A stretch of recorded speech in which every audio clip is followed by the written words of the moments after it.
I used to think I was good with money. No debt, no overdraft fees. I paid my bills on time, every time. In my head, that made me responsible. So 1 month ago, I decided to test that theory. I tracked every single dollar I spent for 30 days.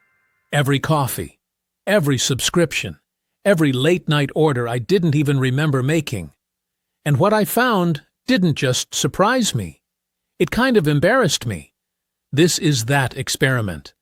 And by the end of this video, I want you to run it on yourself, because I promise you, the number waiting for you is bigger than you think. Here were the rules. Simple ones. Every transaction gets logged. No category is off limits. Not just a coffee. Not, it was on sale. Not, I needed it. If money left my account, it got written down. I didn't change my habits going in. That was the point. I wanted to see how I actually live, not how I'd like to think I live. 30 days later, I had a spreadsheet full of numbers, and 4 categories stood out as the real story. Category 1, subscriptions. I thought I had 4, maybe 5. When I actually counted, streaming, cloud storage, a fitness app I forgot I signed up for, a productivity tool I used exactly once, I had 11 active subscriptions. 11.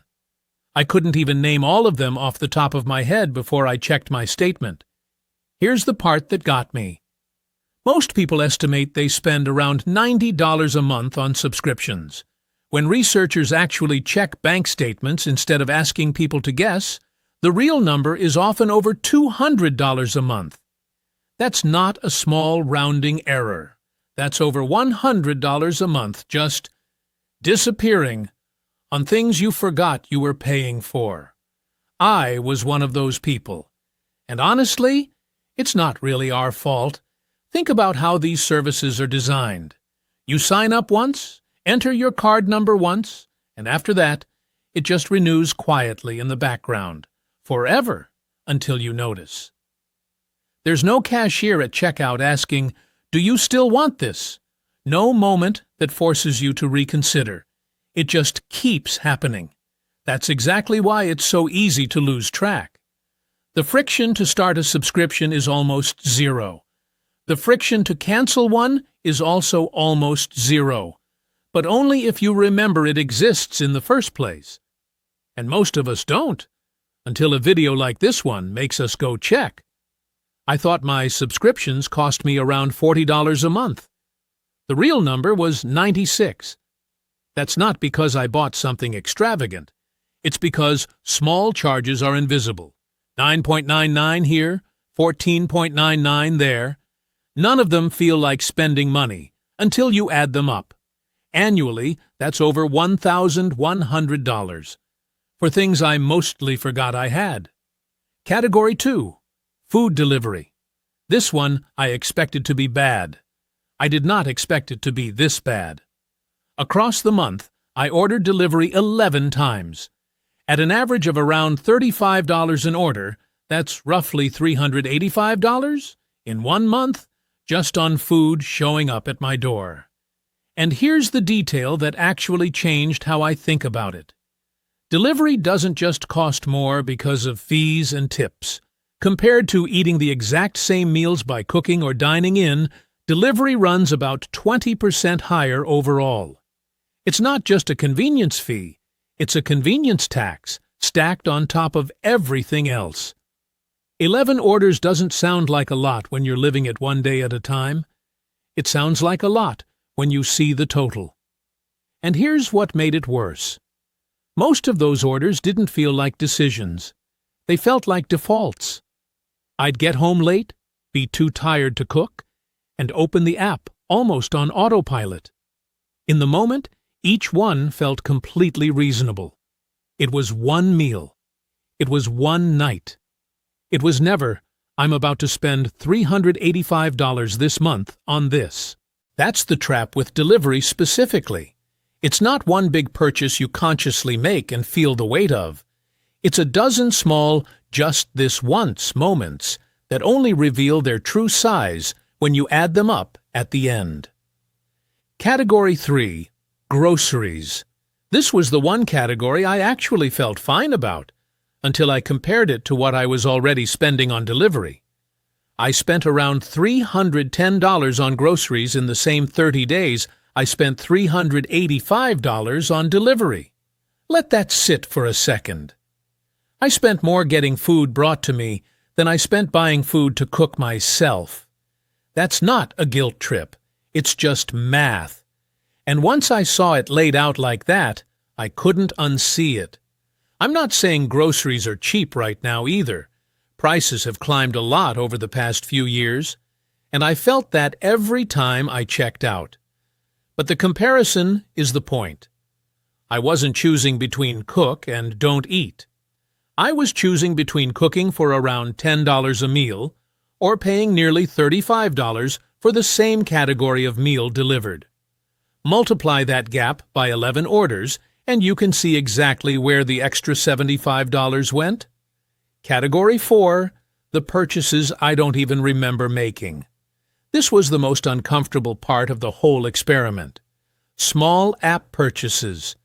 A late-night impulse buy I couldn't even picture in my head 3 days later. Just this once order that turned out to be more like 6 times. Individually, none of these felt like a decision. That's exactly the problem. They didn't feel like spending, because each one was small enough to ignore. Added together, this invisible category came to just under $150 for the month. None of it was reckless. It wasn't one bad decision I could point to and say, that's where it went wrong.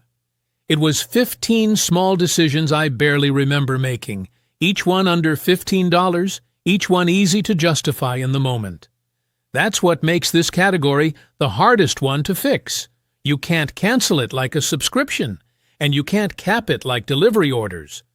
The only real defense is actually looking at the statement.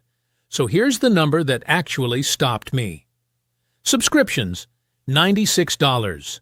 Delivery, $385. Small invisible purchases, $150. That's $631 in a single month. On things I would have sworn, before this experiment, added up to maybe $200. Projected across a year, that's over $7,500. Not on rent, not on anything I needed. On the stuff that felt too small to matter.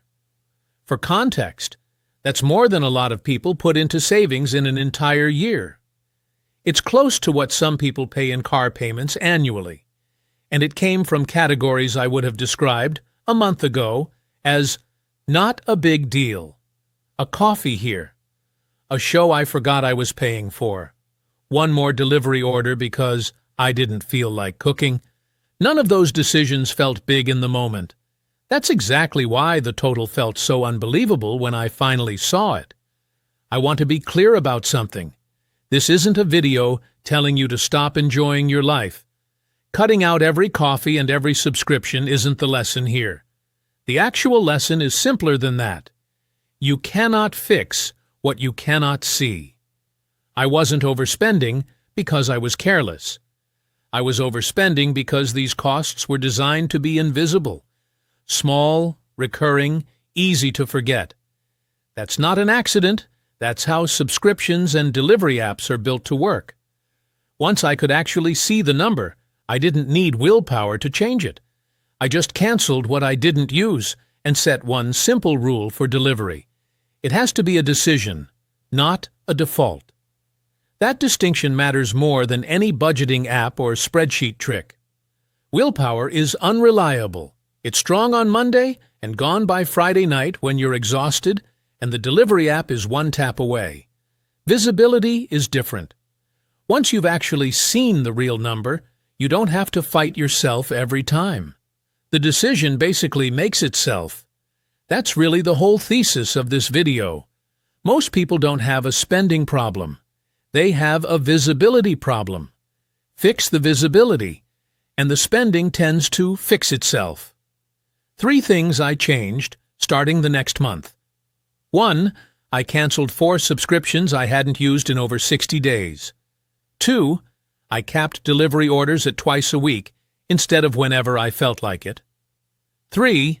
I started checking my bank statement every Sunday for 10 minutes instead of once a year by accident. None of these required a budget spreadsheet or a finance degree. They just required seeing the truth first. So here's my challenge to you. Not 30 days. I know that's a big ask. Just 7 days. Track every single dollar that leaves your account for 1 week. Don't change anything. Just watch. I think you'll be surprised by what you find. I definitely was. If you want to see how I actually built out my full monthly budget after this experiment, that's coming in the next video, so make sure you're subscribed for that one.